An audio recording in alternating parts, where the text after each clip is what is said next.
You pull into your own driveway. The sun hits the hood just right, and before you can even breathe out, someone across the street is already on the phone saying you don't belong, that you're stealing your own car.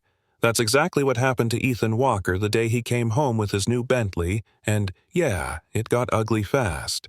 But not for the reason you think. This isn't just a story about a tense moment. It's a story about being judged, about a lifetime of small dismissals stacking up, and about what happens when those dismissals finally meet a truth they can't swallow. Ethan was 36, married a dad to a 6-year-old named Lily, and CEO of a payment startup called Beacon Pay. He'd been grinding for years. Investor meetings at dawn, coding bugs at midnight, pitches that felt like auditions. And finally, the company was humming.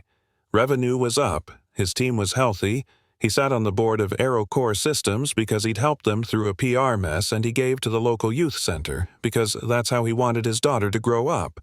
Around opportunity, not suspicion. He and his wife Maria bought a house in Maple Ridge Estates 3 years ago because they wanted good schools, a safe street, a backyard for Lily. They knew they would be one of a couple black families in the whole subdivision, but they wanted to be there anyway. On that hot Thursday afternoon, Ethan pulls up in his new Bentley Bentayga engine, clicks off, he grabs a suitcase and walks inside like any other homeowner. He doesn't see Frank Hayes, the retired accountant, 2 houses over, standing by his window with his phone already in his hand. Frank doesn't wave. He doesn't say hi. He calls 911. There's a man in a Bentley in our neighborhood, probably stolen. He tells the dispatcher calm and sure. He is called before he likes the feeling of doing the right thing. The next 12 minutes happen slow, and then all at once. A neighbor across the street, Peter Lowe, peeks out, recognizes the luxury car, furrows his brow, and makes a confirming call. Evelyn Gray, the local realtor, parks her dog and starts filming. Something's happening. She whispers into her phone because every small event is content now. Tyler Brooks, the guy who live streams everything on his lawn, flips on his camera. Within moments, 2 patrol cars roll up, officers approach with hands hovering near holsters, and the scene snaps into that weird cinematic clarity where someone is absolutely certain they're dealing with a criminal, and the person dealing with them is thinking, "Did I mishear something?" Ethan steps out carefully, suitcase in hand, and keeps his voice even because he's been trained to be precise in meetings, and he uses that same muscle when he says, "Officer, I live here." One of the younger officers' nerves on his sleeve tells him to keep his hands visible. Ethan reaches slowly for his wallet, says, "It's in my back pocket, I'll get it slowly." And that's when Sergeant Jameson, a veteran who knows half the town squints, recognizes him, and the room changes shape. "Ethan Walker," he says, and the tension folds like a bad card trick. The officers lower their posture, apologies mumble through radio static, and Frank hears the shift and watches his righteous posture go flat. In the first act, we see the hook, a black man, a nice car, and a neighborhood's reflex to call it out. The crowd wants validation. They want to be right. It's easier than asking a question. Frank leaves his lawn feeling secure, like the world was kept safe. He doesn't know then that his phone call is a spark that will set off a chain reaction. Act 2 is where the twist shows its teeth. Ethan posts his doorbell footage that night. No commentary, no venom. Just the clip, the car, the calls, the approach, the recognition. Tyler's live stream clip is there too. Angles from 2 sides. People watch the moment Frank's face crumbles. Millions watch that evening. Reporters sniff curiosity, then blood, and the story grows teeth. Man calls cops on neighbor. Discovers he's a board member and big donor. But digging reveals more than a humiliating afternoon. Someone pulls Frank's 911 logs and finds a pattern 6 calls over 4 years, all about black people doing everyday things. A delivery driver, a landscaper, a teenager waiting for a ride. One of those earlier calls corresponds with the night a 19-year-old Jamal Ortiz was reported suspicious while waiting for an Uber 2 blocks from Frank's house. Police arrived, confusion turned to panic. An officer fired, Jamal was hit, and his life changed in 1 moment. Spinal cord injury, lower body paralysis.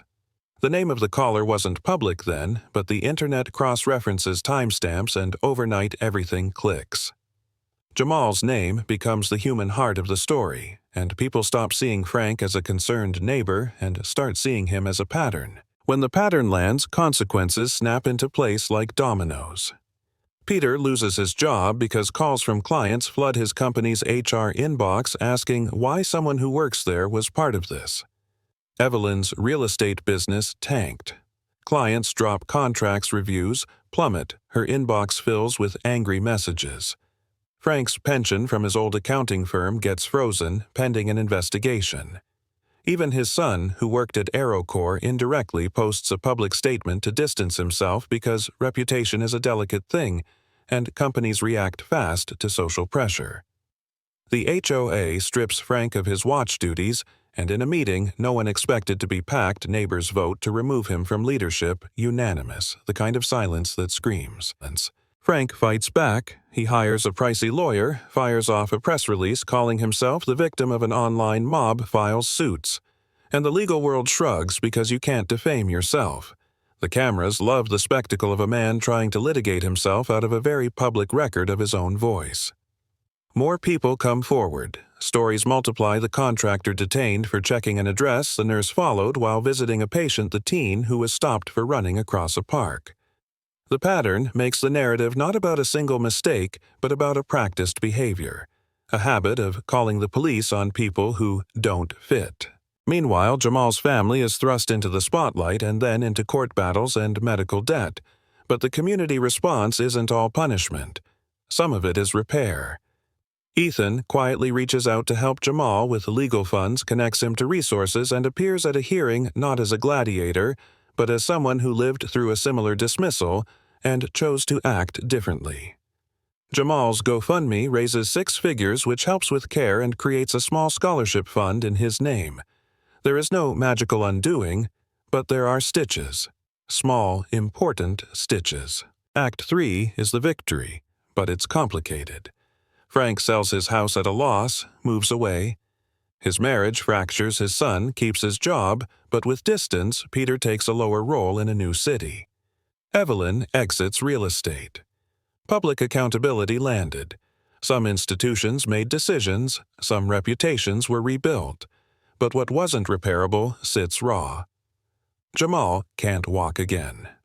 That fact anchors the story, and it forces the neighborhood to confess that safety doesn't mean seeing people as threats. What makes this feel like something bigger than scandal is how human it becomes.